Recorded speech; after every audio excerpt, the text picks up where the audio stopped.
Hello viewers, আসসালামু আলাইকুম। সবাই কেমন আছেন? আশা করছি সবাই ভালো আছেন। আলহামদুলিল্লাহ, আল্লাহর রহমতে আমি অনেক ভালো আছি। তো হুট করেই সন্ধ্যার মধ্যে একটা কাজের কথা মনে পড়ে যায়, তাই ফ্রেন্ডদেরকে নিয়ে সাথে সাথে বের হয়ে গেলাম। হুট করে আর কি প্ল্যানটা করা, মনটাও তেমন একটা ভালো ছিল না, তাই ফ্রেন্ডদেরকে সাথে নিয়ে বের হয়ে যাই। আর কাজটা করার আগে আমরা এখানে একটু বেশ কিছুক্ষণ ঘোরাঘুরি করি। আর অনেকেই মনে হয় এই জায়গাটা দেখে চিনতে পেরেছেন যে এটা আমি কোথায় গিয়েছিলাম। এটা হচ্ছে আজিমপুর কলোনি। কম বেশি সবাই এই জায়গাটা চিনে থাকে, যারা হচ্ছে স্কুল কলেজ করে আজিমপুরের আশেপাশে তারা সবাই এটা চেনে। কলোনির এই সাইডটাতে সব সময় নিরিবিলি থাকে, একটা সুন্দর পরিবেশ থাকে। এখানে সবাই বিকেল হলে সন্ধ্যা হলে একটু হাঁটাহাঁটি করে, বাচ্চারা খেলাধুলা করে। যাই হোক, এখানে আমরা ছবি ভিডিও নিচ্ছিলাম স্টোরি দেওয়ার জন্য। আর এখানে এই বেলুনগুলো দেখে আমার অনেক নিতে ইচ্ছে করছিল, বেলুন আমার অনেক বেশি পছন্দের, দেখতে সুন্দর বলে কেন জানি না আমার এগুলো নিতে ইচ্ছে করে দেখলেই।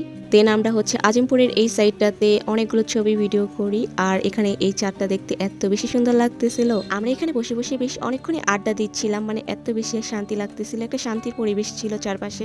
দেন আমাদের তিনজনেরই এখানে চা খেতে খুব ইচ্ছে করছিল, তাই হচ্ছে 3 কাপ আমরা চা নিয়ে নেই মামার থেকে। এখানে চায়ের টেস্টটা আহামরি ভালো ছিল না, আমার কাছে বেশ একটা পছন্দ হয়নি, বাট শহীদ মিনারের ওই সাইডের যে চায়ের দোকানটা রয়েছে সেই চাটা আমার কাছে ভীষণ পছন্দের। দেন চা খাওয়া শেষ হলে আমাদের যে কাজের জন্য আমরা বের হয়েছিলাম সেটা করতে চলে যাই। এন্ড আমার যে কাজটা ছিল সেটা হচ্ছে আমি অফ ক্যামেরাতে করে নিয়েছিলাম, যেটার ভিডিও আমি নিইনি। যাই হোক, তো সব কাজ শেষে এখন আমরা যে যার বাসায় চলে আসি।